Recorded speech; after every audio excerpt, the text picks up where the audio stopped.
call that should never have happened. The night it began, the rain didn't fall. It screamed. Thunder rolled across the dark clouds like the earth itself was in pain.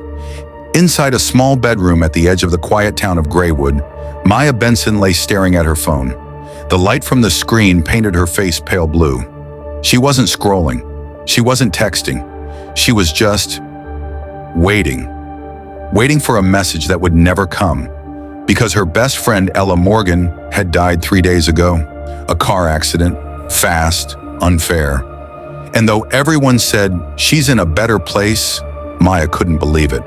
They had been inseparable since childhood. Two halves of the same heartbeat.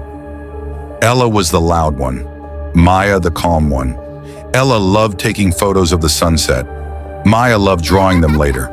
They promised they'd grow old together, still laughing at stupid jokes when they were 80.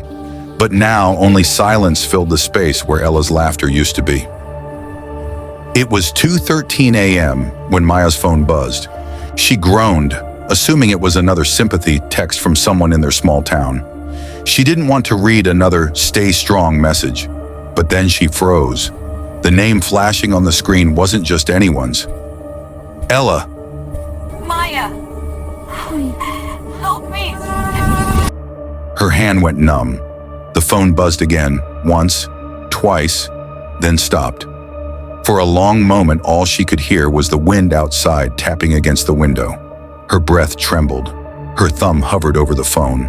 Then came the notification. "You have one new voicemail." Her lips parted, whispering almost to herself. "Maya, that's not funny." Her heart raced so fast it hurt. She tapped play. The recording crackled with static. Then through the distortion came a voice. Weak, trembling, familiar. Ella's voice. "Maya, please help me. It's so dark. I don't know where I am. Please come get me." Static, then silence.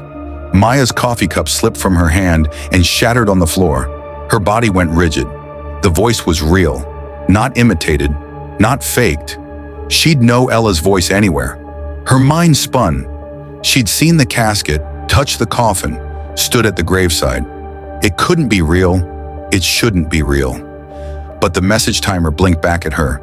2:13 a.m., exactly 3 days after Ella's funeral.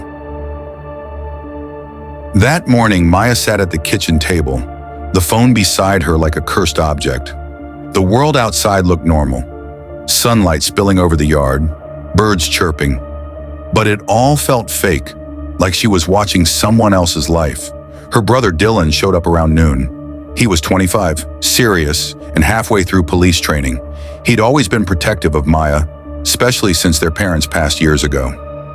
Dylan. "You sounded freaked out on the phone. What happened?" I got a voicemail last night from Ella. Maya, that's not... I'm not losing it, Dylan. Listen for yourself. She handed him the phone. He hesitated, then played it. Impossible. Where's her phone? Buried with her. You saw it. Maybe someone cloned the number. I'll trace the source. He took the phone and started typing. Maya watched, her stomach twisting as seconds stretched into minutes. Finally, Dylan looked up. His voice was quiet. "Dylan." The call came from an area outside town, near the old Riverbend Motel. That place? It's been closed for years. Exactly, which makes this even stranger. I'll drive us there tonight. Us?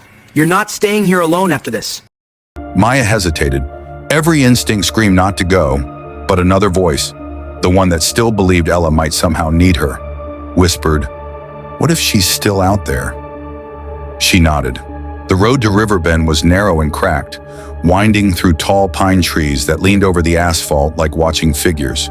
By the time they reached the turnoff, the sun had dipped below the hills, painting everything in deep orange and shadow. The Riverbend Motel sat at the edge of the woods, its sign half broken, letters missing. Riverbend now read R-5-E-R-N-D. A single lamppost near the sign flickered weakly, casting ghostly flashes of light across the empty parking lot. Maya whispering, Why would anyone come here? Let's find out. The front door groaned open, echoing through the hollow lobby. The air smelled of wet dust and rust. Cobwebs hung from the ceiling fans like lace curtains. Behind the counter, a guest book still sat open, pages yellowed and warped. The last name signed in was E. Morgan. Maya's chest tightened. Maya. Ella, she was here. Dylan. Wait, look. Under the counter, something glinted. Dylan reached down and pulled out a phone. A pink case, cracked and scuffed, with a butterfly sticker on the back. Maya gasped. Maya. That's hers. Dylan pressed the power button. To their shock, the screen lit up. Battery 46%, and a new notification. One new voicemail. Maya swallowed hard. Maya. Play it. Static filled the air again, followed by the same trembling voice. Ella's voice. He's still here. Don't come. The message ended abruptly. Dylan looked toward the dark hallway stretching beyond the lobby. Dylan. Someone's in here. Maya, please, let's just go. But then they heard it. Footsteps, soft, slow, deliberate. Tap, tap, tap, coming from deeper down the hall. They froze. A flickering light glowed faintly near the end of the corridor, a room number barely visible under peeling paint. Room 13. Every other door was coated in dust, but this one looked freshly used, and across it, written in what looked like faded red marker, were the words, "Help me." Maya, whispering. Dylan. That's her handwriting. He took a cautious step forward. Dylan. Stay behind me. The air grew colder with every step. Maya could see her breath even though it was warm outside. When they reached the door, it creaked open on its own. Inside, the room looked lived in. Sheets rumpled, a lamp flickering, and on the wall, a mirror fogged as if someone had just breathed on it. Maya softly. This doesn't make sense. Then in the mirror, a shadow moved behind them. Maya spun around. Nothing there. But in the reflection, she saw her friend, Ella, standing right behind her, face pale, eyes wide with fear. Ella in the mirror. Why did you come? Maya gasped and stumbled back, knocking into Dylan. He turned. The reflection vanished, but the fog on the mirror began to move, forming shaky words before their eyes. I warned you! The lamp flickered, then burst with a pop. Maya screaming, Dylan, let's go! He didn't argue this time. They ran, out the hall, out the lobby into the cold night air. Maya's phone buzzed in her hand. New voicemail from Ella. Her heart pounded as she tapped play. Ella's voice, distorted, panicked. He's coming for you now. When they got home, Maya went straight to her room, shut the door, and replayed the last voicemail again. The static filled the silence, followed by Ella's voice, trembling, breathless. He's coming for you now. Then a whisper, too soft to catch at first. She turned the volume higher. Whisper, barely audible. Don't let him answer. She froze. Maya, don't let who answer? Before she could listen again, her phone screen glitched and went black. That night, Maya couldn't sleep. Every time she closed her eyes, she saw Ella standing in that foggy mirror, whispering something she couldn't quite hear. When the clock struck 2:13 a.m., the same time as the first voicemail, her phone buzzed again. Unknown number. Her heart pounded. She answered. Maya. Hello? Only static. Then Ella's voice, weak. He's listening. Maya shaking. Ella? Where are you? Tell me how to help. Ella. Room 13. The call cut off. She grabbed her jacket, picked up Ella's phone, and drove into the night. When she reached the motel, fog hung low across the ground like smoke. Maya stepped out of the car. Her breath formed white clouds in the air. Maya, softly.